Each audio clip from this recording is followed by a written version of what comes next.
आपके सपने बेकार हैं, आपके वे अपने सोच बेकार हैं, जिसके कारण आप जीवन में एक क्षण भी आनंद से दूर होते हैं। सपनों को पूरा करने की यात्रा में अगर आप यात्रा की हर एक पल का आनंद नहीं लेते हैं तो आप यह समझ जाए कि वह सपना आपके लिए व्यर्थ है। और आनंद न लेने का कारण वह सपना और वह यात्रा नहीं है, आपके अपने सोच है।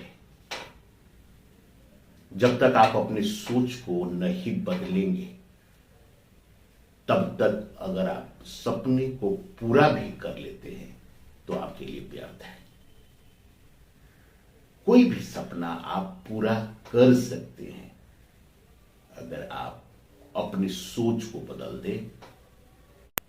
सपना को पूरा करने की हर यात्रा के हर एक एक पल का आनंद ले सकते हैं। और सपना में आने वाली जो तथा कथित कठिनाइयां हैं वह आपको प्रभावित नहीं करेगी और आप जीवन की जो आपकी अपनी सपने हैं, जो आपकी अपनी इच्छाएं हैं, जो आपकी अपनी गोल है, वह आपको बड़ा ही आनंद पूर्वक ढंग से मिलेगी। इसके लिए आपको सोच को बदलना पड़ेगा। सपना क्या होता है, आप क्या है और उस सपनों का साकार क्या है, अपने अनुभव के आधार पर उस पे आप विश्लेषण कर सकते हैं। कोई भी सपना क्या है, अगर सपना केवल आपके तक सीमित है, आपकी सोच में कोई भी सपना आपका होता है, लेकिन अगर हम अपनी सोच में उस सपने को अपने तक ही सीमित करते हैं, यह थोड़ा कठिन है समझना। जो भी सपना आप देखते हैं, आप देखते हैं कि भारत का प्राइम मिनिस्टर मुझे बनना है, आप सोचते हैं कि अमेरिका का प्राइम मिनिस्टर प्रेसिडेंट बनना है आपको। यह सोच अगर आप रखते हैं तो इस यात्रा में, इस प्राइम मिनिस्टर बनने की यात्रा में हर एक पल का जितनी कठिनाइयां आप महसूस करते हैं या करेंगे वह सब आपको आनंद देने लगेगी अगर वह प्राइम मिनिस्टर पद को मिलने की जो आपकी इच्छा है वह व्यक्तिगत न होकर पूरे सृष्टि के लिए आप अपने दिमाग में डाल दें, अपने सोच में डाल दें कि जो भी घटना घट रही है, हम जो प्राइम मिनिस्टर बनने की यात्रा में चल रहे हैं वह केवल और केवल इस सृष्टि की जरूरत है, आपकी जरूरत है, क्योंकि आप इस सृष्टि के एक भाग हैं। जो आपकी जरूरत है वही सृष्टि की जरूरत है। इस सृष्टि में जितनी कठिनाइयां, जितने लोग आपके जीवन में मिलते जाएंगे, जितने घटनाएं घटते जाएंगी, वह सब सृष्टि के द्वारा ही उस आपके सपने को पूरा करने में आपको सहयोग देंगे। अगर वो सपना पूरा हो गया, इसका मतलब आपको आप जो है, आपका जो सृष्टि, जो आपकी सृष्टि है उसकी जरूरत है।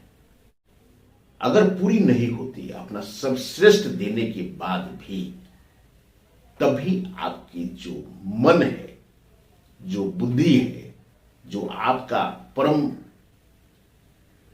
शक्ति है, वो कभी प्रभावित नहीं होगा।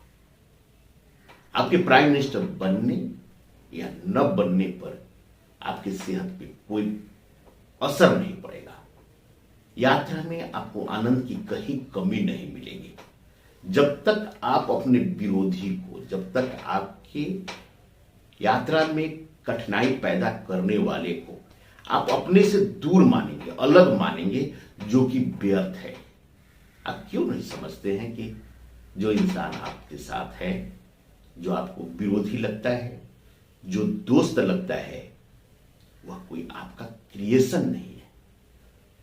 इस सृष्टि का वह भी एक भाग है, आप भी भाग है, आपके सृष्टि का एक भाग है। आपने उसके अपने मन से उसको पैदा किया है, आप अपने मन से उसको एक विरोधी मान बैठे हैं, आप अपने मन से उसको एक दोस्त मान बैठे हैं। और जब इस भाव में आप आते हैं ना, तो आपका विरोधी भी, आपका दुश्मन भी आपको प्यारा लगने लगता है। हर घटनाएं आपको एक लीला लगने लगती है। सपना भी आपको एक लीला लगने लगेगा, और सपना पूरा करने का आपको आनंद आपको मिलने लगेगा, क्योंकि वह सपने और वे अपने सोच व्यर्थ है जिसमें आपको परम आनंद की अनुभूति न हो, परम आनंद की अनुभूति न हो।